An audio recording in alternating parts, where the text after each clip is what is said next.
नमस्कार। राज्य शिक्षा शोध एवं प्रशिक्षण परिषद पटना बिहार में आपका स्वागत है। विद्यार्थीगण, कक्षा 10 की विज्ञान पुस्तक से हम लोग प्रकाश के बारे में अध्ययन कर रहे हैं। पिछली कक्षा में हम लोग गोलीय दर्पण के बारे में पढ़ रहे थे। उसके बाद हम लोग अवतल दर्पण के द्वारा बना हुआ प्रतिबिंब की विभिन्न स्थितियों के बारे में अध्ययन कर रहे थे। उसमें कुछ स्थितियां जो है रह गई थी। आज हम उसके बारे में बारी बारी से देखते हैं। जैसे कि जब वस्तु की स्थिति, पहले एक अवतल दर्पण बना लेते हैं और ये हमारा जो है प्रिंसिपल एक्सिस मुख्य अक्ष, ये P है, ये F है, ये C है। तो C तक हम लोगों ने देख लिया था। अब हम लोग देखते हैं यदि वस्तु की स्थिति C और F के बीच हो। यहाँ पे हमारे पास एक ऑब्जेक्ट है, इसको हम लोग ले लेते हैं A और B। अब देखते हैं कि प्रकाश की किरणें कहाँ पे दर्पण पर पड़ेगी, किस तरफ से, और परावर्तन के बाद कहाँ पे मिलती है, वहीं पे प्रतिबिंब का निर्माण होगा। तो एक जो है हम लोग लेते हैं यहाँ से एक C के अलोंग प्रकाश की किरण, यहाँ से A ऑब्जेक्ट से प्रकाश की किरण जाती है और फिर ये वापस जो है C की तरफ लौटती है और यहाँ से इस तरह से ये रे जो है आगे की तरफ बढ़ता है। प्रकाश ये ऑब्जेक्ट है, यहाँ से गया और ये इधर से वापस आता है। फिर एक जो प्रकाश की किरण है वो यहाँ पे मुख्य अक्ष के पैरेलल यहाँ पे जाएगा और पैरेलल जाने के बाद ये, चूंकि अगर कोई भी प्रकाश की किरण है मुख्य अक्ष के समानांतर है, तो यहाँ पे पड़ने के बाद ये फोकस से होकर ये वापस आता है और यहाँ पे मिल जाता है। और यहाँ पर हम लोग देख रहे हैं एक प्रतिबिंब का निर्माण हो जाएगा। तो यहाँ पर जो ऑब्जेक्ट है वो AB है। यहाँ पर हमारे पास जो प्रतिबिंब बना वो बन गया B' और A'। तो प्रतिबिंब का निर्माण कहाँ पे हुआ? अब प्रतिबिंब की स्थिति को हम लोग लिखते हैं।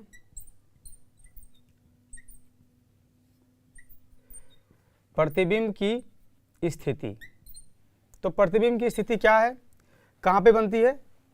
C तथा अनंत के बीच।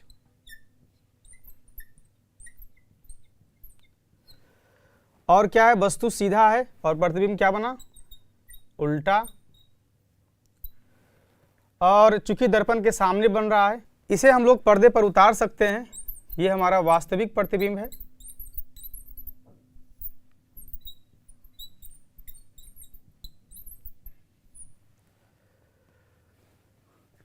और ये जो है वस्तु हम लोग देख रहे हैं यहाँ पे भी छोटा है और प्रतिबिंब जो है बड़ा है। तो वस्तु, ये प्रतिबिंब का निर्माण जो हुआ वो बड़ा हुआ। अगर कोई ऑब्जेक्ट C और F के बीच में है तो एक किरण की रेखा जो है ये C के अलोंग जाती है और वापस आती है। फिर एक प्रकाश की किरण जो है ये दर्पण पे पड़ती है यहाँ पे, और चूंकि ये पैरेलल है तो फोकस से होकर गुजरेगी और यहाँ पर दोनों मीट करती है और ये प्रतिबिंब का निर्माण करता है। तो आइए इस स्थिति को हम लोग एक गतिविधि के माध्यम से देखते हैं। अब हम इस गतिविधि में देखते हैं कि ये देखिए हमारा जो है कॉनकेव मिरर है और कॉनकेव मिरर में यहाँ पर 20 सेंटीमीटर इसका फोकस दूरी है और फोकस से सेंटर ऑफ कर्वेचर के बीच में ऑब्जेक्ट रखा गया है और इसका प्रतिबिंब आप देख सकते हैं इस पर बड़ा बना है। यहाँ पर आप देख सकते हैं कि बड़ा बना है, उल्टा बना है। तो जब हम फोकस पर, ये हमारा फोकल पॉइंट है और ये हमारा सेंटर ऑफ कर्वेचर है, ये दोनों के बीच में जब हम ऑब्जेक्ट को रखते हैं तो इसका प्रतिबिंब स्क्रीन पर उल्टा और बहुत बड़ा बनता है। अब हम लोग देखते हैं यदि वस्तु की स्थिति, यदि वस्तु जो है मुख्य फोकस पर हो तो उसका प्रतिबिंब कहाँ पर बनेगा। तो हमारे पास एक अवतल दर्पण है।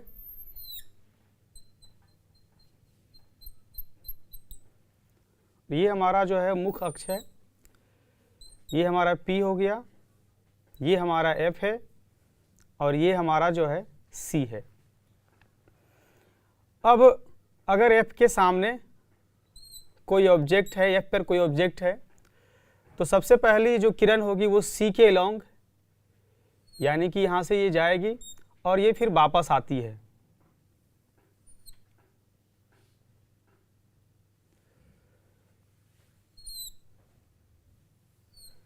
ये इस तरफ से सी से होकर जाएगी। दूसरी जो प्रकाश की किरण है वो ये मुख्य अक्ष के पैरेलल जाएगी और फिर ये क्या है इसका, ये फोकस से होकर गुजरेगी। और जैसा कि हम देख रहे हैं ये जो दोनों प्रकाश की किरणें हैं, ऐसा लग रहा है कि ये कहीं पे मिलने वाली नहीं है। तो इसे हम कहते हैं कि यदि वस्तु की स्थिति क्या है, वस्तु की स्थिति F पर है तो प्रतिबिंब जो होगा वो अनंत पर बनेगा। अनंत से तात्पर्य है कि दर्पण से बहुत दूर। कैसा बनेगा, उल्टा बनेगा, बहुत बड़ा बनेगा। और चूंकि इसे पर्दे पर उतार सकते हैं तो इसे हम कहते हैं वास्तविक बनेगा। अनंत पर है, उल्टा, बहुत बड़ा और वास्तविक। आइए इसे एक गतिविधि के माध्यम से देखते हैं कि सचमुच में अगर कोई ऑब्जेक्ट फोकस पर रखा हुआ है तो क्या उसका प्रतिबिंब स्क्रीन पर बहुत दूर बनता है। आइए गतिविधि के माध्यम से हम लोग देखते हैं कि ये हमारा जो है, ये हमारा एक कॉनकेव मिरर है। ये कॉनकेव मिरर है मेरा। यहाँ पे कैंडल लाइट है जो कि फोकस पर, यहाँ पे स्केल है। ये 20 सेंटीमीटर की दूरी पर है। 20 सेंटीमीटर ही इसका, इस कॉनकेव मिरर का फोकल लेंथ है। यहाँ पर जब हम इमेज को, ऑब्जेक्ट को रखते हैं, एक कैंडल को रखा गया है, तो आप पीछे मेरा एक स्क्रीन है। अगर 20 सेंटीमीटर यहाँ पर है तो 20 सेंटीमीटर यहाँ पर सी होगा और सी से बहुत दूर देख रहे हैं आप, यहाँ पे जो है प्रतिबिंब बन रहा है। कितना बड़ा प्रतिबिंब जो है यहाँ पर आप देख सकते हैं स्क्रीन पर जो है बहुत बड़ा प्रतिबिंब बनता है।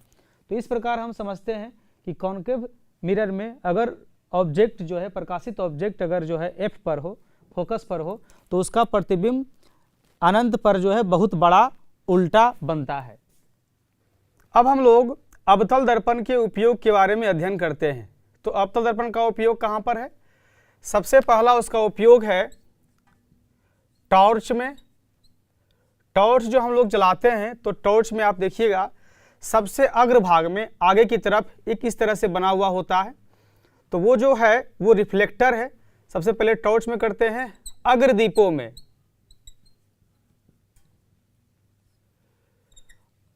ये अग्रदीप जो है ये वाहन में लगे होते हैं और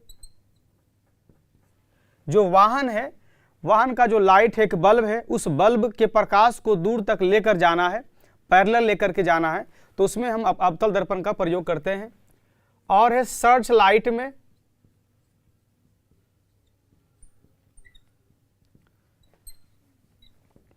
अवतल दर्पण का उपयोग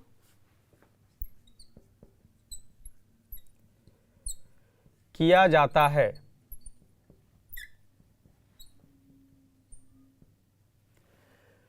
इसका देखिए प्रिंसिपल क्या है कि मान लीजिए हमारे पास कोई अवतल दर्पण है और इसे हम इस प्रकार से लेते हैं और यहाँ पे जहाँ पे फोकस है यहाँ पर कोई बल्ब लगा हुआ है। ये मान लीजिए कि बल्ब लगा हुआ है, तो पहले तो जो इससे प्रकाश की किरणें होगी जो समानांतर होगी वो इस तरह से आगे की तरफ जाएगी, लेकिन कुछ प्रकाश की किरणें यहाँ पे जा सकते हैं, यहाँ पे और यहाँ पे। तो ये पड़ता है दर्पण पर। पड़ने के बाद हम जान रहे हैं कि अगर ये फोकस पे है तो फोकस से कोई प्रकाश की किरणें अगर दर्पण पे पड़ रही है तो वो प्रिंसिपल एक्सिस के समानांतर हो जाएंगी। और ये जो हमारा है इस प्रकार से देख रहे हैं, अगर एक प्रकाश की किरण यहाँ पर है तो ये इस तरह से समानांतर हो जाएंगी। तो जितने भी प्रकाश की किरणें बल्ब से होकर, फोकस से होकर प्रिंसिपल एक्सिस के समानांतर जाती हैं उसे हम देखते हैं कि वो पैरेलल हो जाएंगी। और इस प्रकार से जो वाहन है या टॉर्च है उसका प्रकाश दूर तक समानांतर आगे की तरफ बढ़ता है। तो इसमें हम लोग अवतल दर्पण का प्रयोग करते हैं। दूसरा है दंत विशेषज्ञ जो होते हैं, दंत चिकित्सक जो होते हैं, दंत विशेषज्ञ मरीजों के दांतों को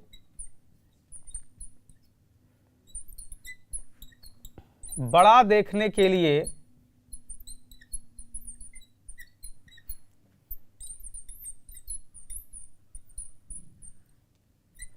अवतल दर्पण का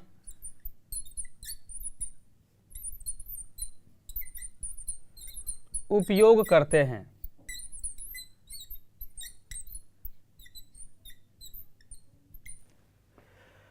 अगर हम लोग डेंटिस्ट के पास विजिट करते हैं तो उनके पास एक दर्पण लगा होता है, वो इस तरह से कुछ बना होता है, ये इस तरह से कुछ बना होता है, और वो जो है दांत के पास ले जाते हैं और दांत का बड़ा सा प्रतिबिंब जो है उन्हें दर्पण में दिखाई देता है।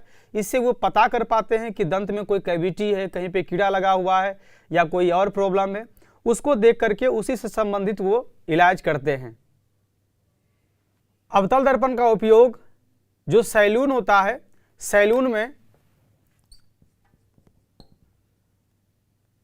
शेविंग के दौरान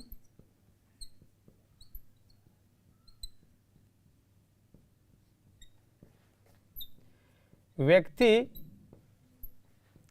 के चेहरे का बड़ा प्रतिबिंब देखने के लिए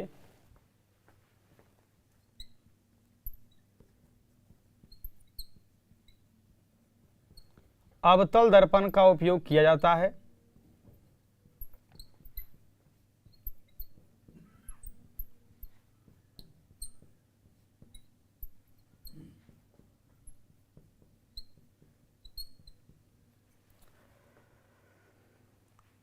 जो सैलून है वहाँ पर हमारे चेहरे का एक बड़ा सा प्रतिबिंब बने ताकि हर एक दाढ़ी को आराम से वहाँ निकाल लें, अच्छा से जो है शेविंग हो सके, इसलिए हम अवतल दर्पण का वहाँ पे उपयोग करते हैं। तो ये जो है दंत विशेषज्ञ हैं या जो सैलून में, दोनों का प्रिंसिपल इस पर काम करता है कि हम लोग इस पर देखे हैं कि अगर इस तरह से बना हुआ है हमारे पास अवतल दर्पण, और ये हमारा जो है पोल हो गया, ये हो गया हमारे पास फोकस, और ये हो गया हमारा सेंटर ऑफ कर्वेचर। अब फोकस और पोल के बीच में कोई ऑब्जेक्ट अगर हम लोग रखते हैं तो ये इस तरह से, और इधर पीछे हम थोड़ा सा काल्पनिक रेखा खींचते हैं तो ये सी के लॉन्ग एक रेखा आती है, और ये यहाँ पर दर्पण पे पड़ने के बाद जो है वापस फिर चली जाती है। इसी को अगर हम लोग बैकग्राउंड में थोड़ा सा लेते हैं तो ये इस तरह से रे जो है पीछे जाता हुआ दिखाई पड़ता है, और एक प्रकाश की किरणें यहाँ पे जो है पोल से जाकर मिलती है, और यहाँ पर से आई और ये वापस चली गई। और ये जो वापस चली गई रेखा, इसको हम लोग इस तरह से लेते हैं तो यहाँ पर हम देखते हैं कि एक प्रतिबिंब का निर्माण हो रहा है। ये हमारे पास ए बी है, और ये यहाँ पर हमारे पास हो गया ए डैश और बी डैश। तो आप देख रहे हैं कि फोकस और पी के बीच में कोई ऑब्जेक्ट रखा हुआ है तो उसका जो प्रतिबिंब क्या बनता है, बड़ा बनता है। यहाँ पर प्रतिबिंब की स्थिति क्या है, प्रतिबिंब की जो स्थिति है वो ये है कि बड़ा प्रतिबिंब बन रहा है। उसके बाद चूंकि दर्पण के पीछे है और बनता हुआ प्रतीत हो रहा है, तो ये जो प्रतिबिंब है अवतल दर्पण में ये काल्पनिक है। अभी तक हम सारी स्थितियों में जो हम बात कर रहे थे उसमें बात करते कि फोकस पर है या फोकस और सी के बीच में है, सी पर है या सी और अनंत के बीच में या अनंत पर है। तो सारी स्थितियों में जो प्रतिबिंब का निर्माण हो रहा था वो वास्तविक था। ये पहली बार हुआ है कि फोकस और पोल के बीच में कोई ऑब्जेक्ट को रखे हैं तो वहाँ पर प्रतिबिंब की स्थिति क्या है, बड़ा है, काल्पनिक है, और दर्पण से पीछे है,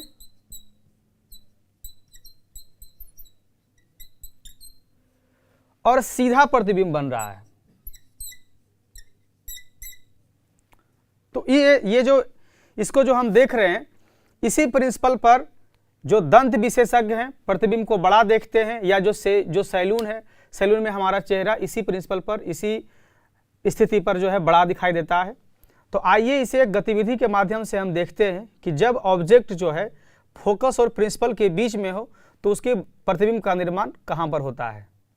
अब यहाँ पर देखते हैं कि हमारे पास एक कॉनकेव मिरर है, और ये जो हमारा है 20 सेंटीमीटर, यहाँ पर इसमें 20 सेंटीमीटर दिया हुआ है, ये इसका जो है फोकस है, 20 सेंटीमीटर इसका फोकस है। इसके बीच हम कोई ऑब्जेक्ट रखते हैं, देखिए ये कितना बड़ा इसमें दिखाई दे रहा है, ये पूरा कवर नहीं कर पा रहा है, ये इतना बड़ा जो इसमें दिख रहा है।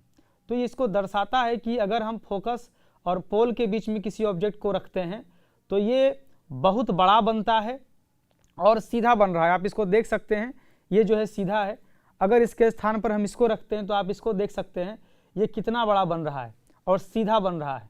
इसको आप देखिए, ये वाला जो लेज़र लाइट का जो है ऊपर जो ये गुलाब है, ये कितना बड़ा जो है इसके पास में रखने पर ये जो बन रहा है और सीधा बन रहा है।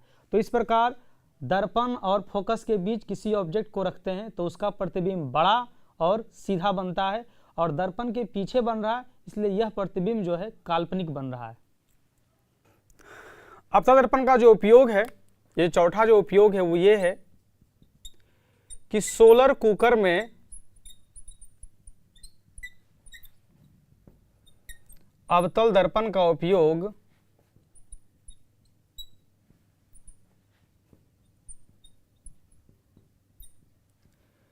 सूर्य के प्रकाश के समानांतर किरणों को एक बिंदु पर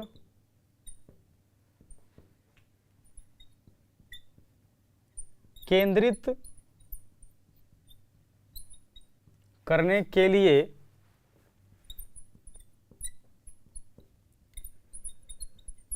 किया जाता है। सोलर कुकर में इस तरह से मान लीजिए कि बना हुआ एक अवतल दर्पण,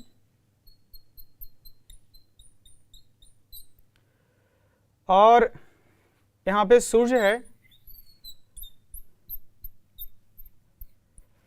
और सूर्य से निकलने वाली प्रकाश की किरणें आती हैं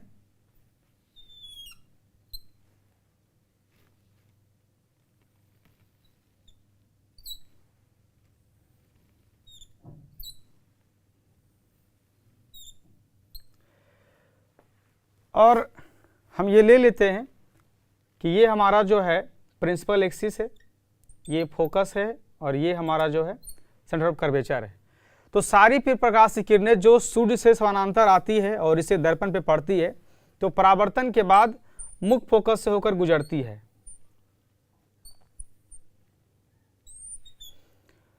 और ये सारी प्रकाश की किरणें जब मुख्य फोकस से होकर गुजरती है तो यहाँ पर एक बिंदु है जहाँ पे कि ये सूर्य का बहुत बड़ा प्रतिबिंब यहाँ पर बनता है और सारी जो समानांतर प्रकाश की किरणें हैं इस पर केंद्रित हो जाती हैं और यहाँ पे हीट उत्पन्न होता है। इसको हम लोग खुले में जा करके, अगर हमारे पास कोई अवतल दर्पण है तो सूर्य के प्रकाश के सामने अगर रखेंगे और एक किसी कागज़ पर उसे अगर हम जो है केंद्रित करते हैं तो वो कागज़ जो है जल उठेगा।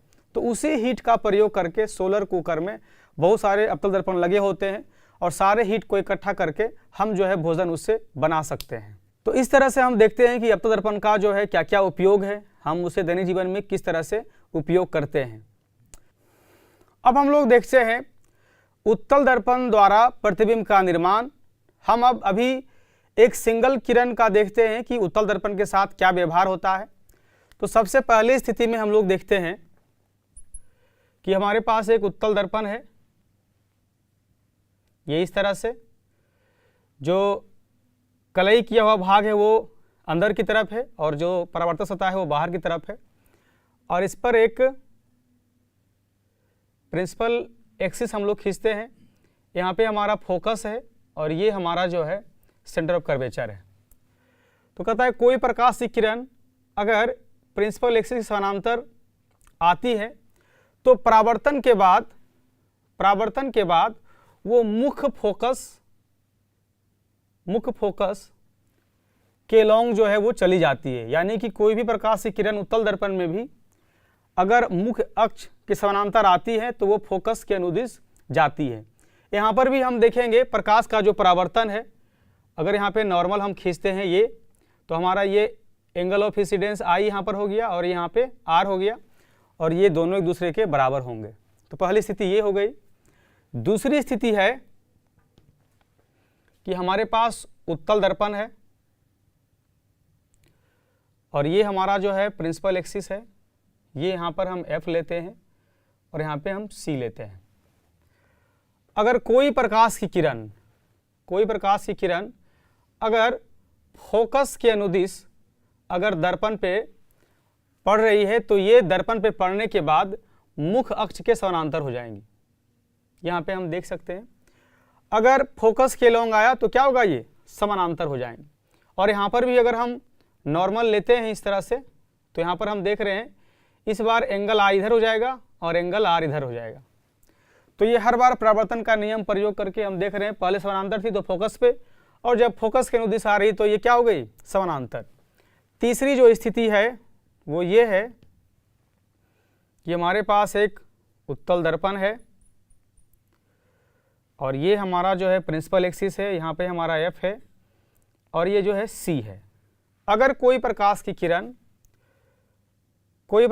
किरण अगर C के अलोंग, C के अनुदिश अगर दर्पण पे पड़ रही है तो ये परावर्तन के बाद जो है उसी दिशा के, उसी रेखा के अनुदिश जो है गमन करती है। ऐसा इसलिए है चूंकि हम अभिलंब की बात करते हैं। प्रकाश के परावर्तन में क्या है, ये हमारे पास अगर दर्पण है और ये हमारा जो है अभिलंब है, तो अभिलंब के अनुदिश कोई प्रकाश की किरण आ रही है तो उसी रास्ते से वो वापस आती है। चूंकि यहाँ पे आपतन कोण भी जो है शून्य है और परावर्तन कोण भी जो है क्या है, शून्य है। फिर चौथा हम स्थिति देखते हैं, हमारे पास एक उत्तल दर्पण है और यहाँ पे प्रिंसिपल एक्सिस है, ये हमारा F हो गया, ये हमारा C हो गया। अगर कोई प्रकाश की किरण यहाँ पे पोल है, पोल के बिंदु पे पड़ती है, यहाँ पर एंगल I हो गया, तो उसी एंगल से ये वापस होती है, यहाँ पे एंगल क्या हो गया, R हो गया। यहाँ पे भी परावर्तन का नियम पालन करते हुए किरण जो है इस प्रकार व्यवहार करती है उत्तल दर्पण के साथ। अब इन्हीं किरणों का उपयोग करके हम उत्तल दर्पण के द्वारा बना प्रतिबिंब के बारे में अध्ययन करते हैं। अब हम लोग देखते हैं उत्तल दर्पण द्वारा प्रतिबिंब का निर्माण। तो पहली स्थिति है कि हमारे पास एक उत्तल दर्पण है और ये हमारा जो है मुख्य अक्ष है, ये फोकस है और ये सेंटर ऑफ कर्वेचर है। तो प्रकाश की किरणें मुख्य अक्ष के समानांतर आती हैं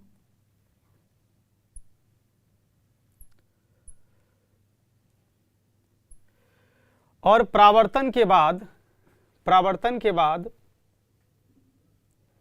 ये फोकस से मिलती हुई प्रतीत होती है। परावर्तन के बाद ये फोकस से मिलती हुई प्रतीत होती है।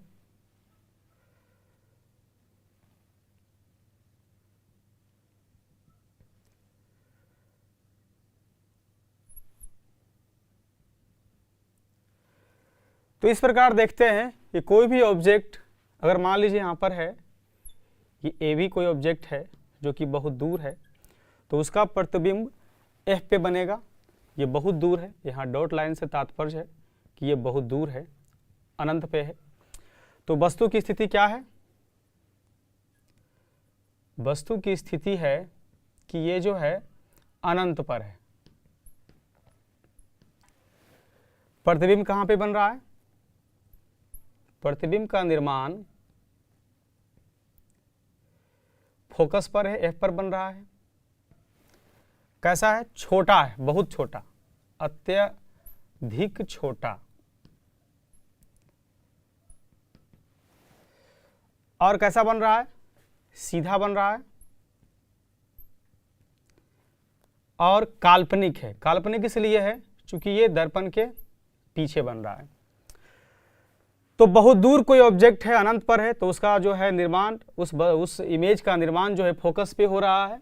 बहुत ही छोटा है, सीधा है और काल्पनिक है। दूसरी स्थिति हम लोग देखते हैं,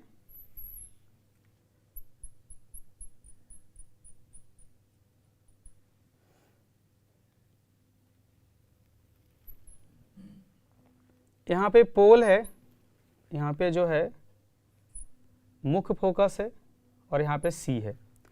अब पोल से अनंत के बीच में कहीं पे भी कोई ऑब्जेक्ट है इस तरह से, तो हम देखते हैं कि अगर प्रकाश की किरण अगर प्रकाश की किरण जो है सी के अनुदिश वस्तु से आती है तो इसी रूप में ये क्या होगी, ये वापस चली जाएंगी। दूसरी जो प्रकाश की किरण है वो हमारा है कि अगर हम जो है फोकस से लेते हैं, यहाँ से फोकस के लॉन्ग लेते हैं, यहाँ पे अगर हमारा समानांतर प्रकाश की किरण अगर इस तरह से जा रही है, फोकस के लॉन्ग नहीं, अगर प्रिंसिपल एक्सिस के लॉन्ग ये प्रकाश की किरण जा रही है तो ये क्या होगी, ये फोकस से होकर गुजरेंगी। यहाँ से ये इस तरह से दिखेगा, ये इस तरह से यहाँ पे फोकस से होकर के प्रकाश का जो है प्रकाश अनुदिश उसके उस रेखा के अनुदिश जो है रेखा ये किरण जो है जाएंगी, और ये दोनों लाइन जहाँ पे इंटरसेक्ट कर रहा है वहीं पे एक प्रतिबिंब का निर्माण होगा।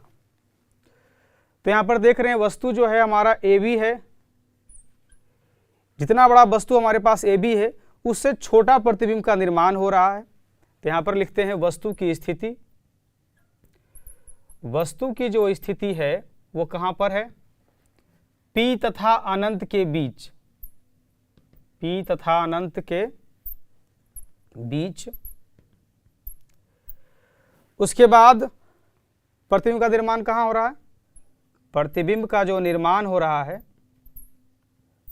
वो हो रहा है F तथा P के बीच, फोकस तथा पोल के बीच। कैसा प्रतिबिंब बन रहा है, सीधा। उसके बाद जो है जितना बड़ा ऑब्जेक्ट है उससे छोटा हो रहा है तो इसको लिखेंगे छोटा। और जो तीसरी बात है वो दर्पण के पीछे है तो हम इसे बोलेंगे काल्पनिक।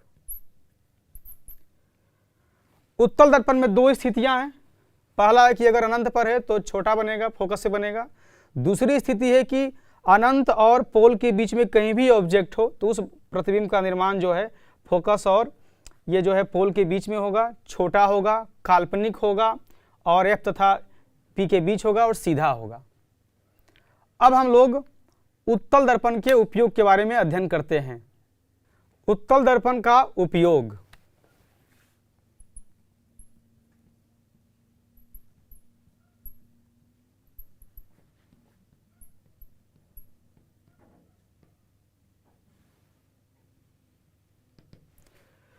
उत्तल दर्पण का उपयोग हम लोग साइड मिरर के रूप में करते हैं। साइड मिरर से मतलब हो गया कि जो भी वाहन चलाते हैं, साइकिल, मोटरसाइकिल, 4 व्हीलर, चाहे किसी प्रकार की जो है गाड़ियां हैं, उसके साइड में एक मिरर लगा रहता है। आप देखिएगा जो चालक है उसके बाएं तरफ दाएं तरफ दोनों तरफ जो है एक मिरर लगा होता है। वो जो मिरर है उसे हम बोलते हैं साइड मिरर, मतलब साइड में लगा है इसलिए साइड मिरर। तो साइड मिरर के रूप में इसका उपयोग हम लोग क्यों करते हैं, क्योंकि पीछे के रोड का जो है विस्तृत भाग का प्रतिबिंब छोटा में चालक को दिखाई दे सके। कि पीछे अगर सड़क चौड़ी है तो साइकिल आ रही है या कोई 4 व्हीलर या कोई जानवर या कोई व्यक्ति कुछ भी आ रहा है आपकी तरफ, तो आप आसानी से सभी को एक छोटे से दर्पण में आप उसे देख सकते हैं और उसी के हिसाब से आप गाड़ी चला सकते हैं। अगर हम वन वे में जा रहे हैं जिधर सारी गाड़ियां जो एक तरफ से सिर्फ जा रही, आने वाली कोई नहीं है, तो हमें सुविधा होगी कि हो सकता है कि हमारे पीछे कौन सी गाड़ी आ रही है। और जब हमें ऐसा देखेंगे कि हमारे पीछे हो सकता है कोई बाइक बहुत तेजी से आ रही है तो हम एकाएक टर्न नहीं लेंगे या एकाएक ब्रेक नहीं लेंगे। अगर हमारे पीछे जो है कोई गाड़ी आ रही है, तेजी से आ रही है और हम आगे की तरफ जा रहे हैं और ब्रेक ले लिए तो चलेगा पता कि पीछे का जो गाड़ी वाला है वो हमें ठोक दिया। तो पीछे का सारा इन्फॉर्मेशन, बहुत बड़ा क्षेत्र का इन्फॉर्मेशन हमें मिलते रहता है। हम एक नज़र में हर चीज़ को देख पाते हैं और उसी के हिसाब से ब्रेक लगाते हैं या टर्न करते हैं। तो ये चालक को बहुत ही अच्छी सुविधा प्रदान करती है और इसलिए हम उत्तल दर्पण का प्रयोग जो है साइड मिरर के रूप में करते हैं। तो यहाँ पे इमेज का फॉर्मेशन क्या है, वही कि एक बहुत बड़े क्षेत्र का प्रतिबिंब हमें जो है सीधा हमें छोटे भाग में दिखाता है। यहाँ पर फिर से वही डायग्राम है हमारे पास। ये हमारा उत्तल दर्पण हो गया और ये हमारा जो है प्रिंसिपल यहाँ पे जो है पोल है, ये हमारा फोकस है, यहाँ पे ये सी है और यहाँ पे कोई ऑब्जेक्ट है, ये हम ऑब्जेक्ट लेते हैं। तो पहला जो है अगर सी के अलोंग प्रकाश की किरण जा रही है तो उसी रास्ते से वापस ये आती है और ऐसा मालूम पड़ता है कि ये जो है सी के अलोंग जो है प्रकाश की किरण आई और इसी रास्ते के अनुदिश जो है ये वापस चली गई। अब दूसरी प्रकाशीय किरण जो क्या है, प्रिंसिपल एक्सिस के समानांतर है और ये वापस जाती है, ये वापस नहीं जाएगी। समानांतर अगर है तो ये फोकस से होकर गुजरती हुई प्रतीत होंगी। यहाँ पे फोकस हो गया और ये यहाँ पर देखिए एक छोटा सा जो है ऑब्जेक्ट, अगर ये ए बी है तो यहाँ पर ए डैश और बी डैश प्रतिबिंब का निर्माण करेगा। तो यही जो है सीधा निर्माण है और छोटा, बहुत विस्तृत क्षेत्र का छोटा प्रतिबिंब यहाँ पे बनाता है। तो हम यहाँ पे लिखते हैं कि उत्तल दर्पण का उपयोग साइड मिरर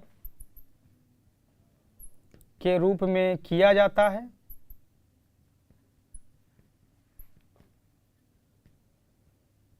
क्योंकि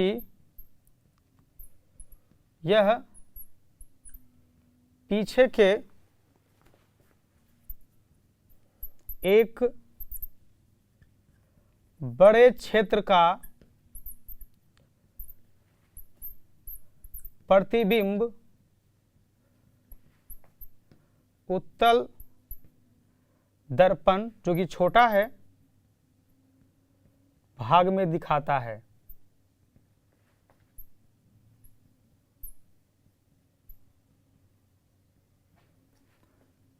जिससे चालक को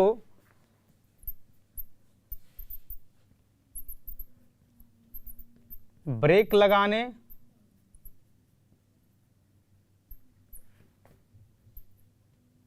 तथा मुड़ने में सुविधा होती है।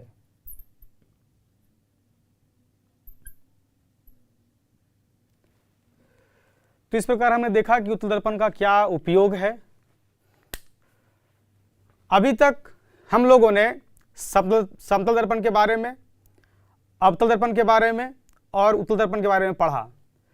अब हम लोग तीनों में जो है कंपैरिजन करते हैं, तीनों में तुलना करते हैं।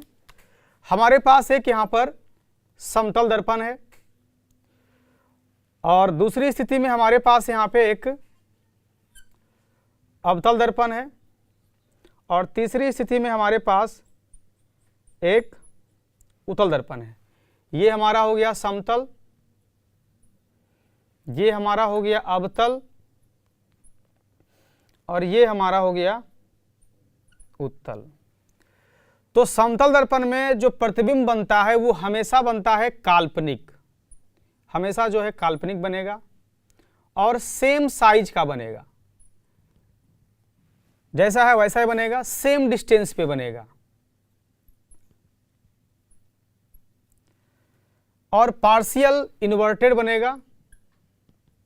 पार्शियल इन्वर्टेड का मतलब है पार्स परिवर्तन, मतलब जो बायां है दायां, दायां जो है बायां बनेगा। काल्पनिक सेम साइज सेम डिस्टेंस पे बनेगा। अवतल की स्थिति में दोनों है, जब तक हम अनंत से फोकस तक जाते हैं तब तक जो है प्रतिबिंब वास्तविक बनता है और जैसे ही फोकस और पोल के बीच में कोई ऑब्जेक्ट को रखते हैं तो प्रतिबिंब जो बनता है वो काल्पनिक बनता है। तो इसमें हम लिखेंगे कि वास्तविक बना, उसके बाद काल्पनिक भी प्रतिबिंब बनता है। कहाँ से कहाँ तक? ये जो है जब ऑब्जेक्ट F एवं P के बीच हो, फोकस और जो P के बीच में है, तब जो है इमेज का फॉर्मेशन जो होगा वो काल्पनिक होगा। अवतल दर्पण में जो प्रतिबिंब का निर्माण होगा वो छोटा भी होगा और फिर क्या होगा, बड़ा प्रतिबिंब का भी निर्माण इसमें होगा। उत्तल दर्पण में हम लोग जब लेते हैं तो जो प्रतिबिंब का निर्माण है ये हमेशा काल्पनिक होगा और हमेशा जो है ये प्रतिबिंब जो है छोटा बनाएगा। तो इन तीनों का जो कंपैरिजन है इसको हम लोग आइए एक गतिविधि के माध्यम से करते हैं। अब हमारे पास यहाँ पे तीनों प्रकार के मिरर हैं, तीनों प्रकार के दर्पण हैं और बारी बारी से हम इसका प्रतिबिंब देखते हैं कि तीनों में किसमें समान साइज का बनता है, किसमें बड़ा और किसमें छोटा। तो सबसे पहले हमारे पास देखिए समतल दर्पण है, ये समानतः सेम साइज का हमें दिख रहा है। दूसरा जो दर्पण है आप समझ सकते हैं इसमें बड़ा दिखाई दे रहा है, ये हमारा जो है ये कॉनकेव मिरर है। और तीसरा जो दर्पण आप देख सकते हैं इसे दूर ले जाने पर या ऐसे भी ये छोटा दिख रहा है, ये आप देख सकते हैं कितना छोटा ये हो गया, ये बहुत छोटा हो गया। और यहाँ कॉनकेव मिरर के पास देखिए कितना बड़ा दिख रहा है, और समतल दर्पण के पास जो है कितना भी दूर हम ले जाएंगे, कितना भी दूर अगर हम ले जाते हैं, यहाँ भी अगर हम रखते हैं तो हम देख रहे हैं कि ये इसका जो प्रतिबिंब है, इसका प्रतिबिंब हमेशा जो है समान साइज का बनता है। तो इस प्रकार किस प्रकार का प्रतिबिंब बनता है तीनों दर्पण में, आज हम इस गतिविधि के माध्यम से सीख लिए। तो अभी गतिविधि में हम लोगों ने देखा कि किस तरह से समतल दर्पण में प्रतिबिंब का निर्माण होता है, अवतल में निर्माण होता है और उत्तल में निर्माण होता है। फिर अगली कक्षा में हम लोग जो है नई कार्टेशियन जो कन्वेंशन है, जो चिन्ह परिपाटी है, उसके बारे में अध्ययन करेंगे। तब तक के लिए धन्यवाद।